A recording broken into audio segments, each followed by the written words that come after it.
Direct call লাগাই আমার কাছে দে আমি কথা কই কোনো লাভ হইতো না বেস্টি। হ্যাঁ প্রতিবার ঝগড়ার সময় আমার বডি শেমিং করে। আমার যেটুকু রিলেশনের প্রথম হেয়ার কাছে জুসি লাগতো, এটাই বলে হেয়ার কাছে এখন গন্ডারের টুট লাগে। না এটা কোন তো ঠিক না, কারণ আফটার অল তোরা দুজন রিলেশনশিপে আছো। হ্যাঁ যেমন এত ইনসাল্ট করে, হ্যাঁ নিজেরা দেখছিনি কোনোদিন। হ্যাঁ তো এক নম্বরে বদিবাজার মতো দিয়ে।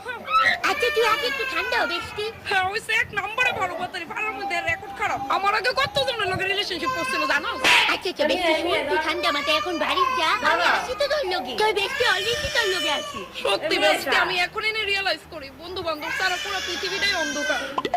আচ্ছা আইরে বেস্টি মেসেজ করেছে আমারে, ওরে অসহায় বান্ধবী একটু ইচ্ছা বয়ফ্রেন্ড আছে দেখো ভুলে যাস কেন? হ্যাঁ সাবধানে বাইছিস কিন্তু। বাই। হ্যালো কেন রে কল করছিস বেস্টি? আচ্ছা ঠিক আছে বেস্টি, কইতাছি তো জিজু লাগে আমার সবকিছু ঠিক হয়ে গেছে গা। হের ব্যাপারে যা যা কইছিলাম এটি সব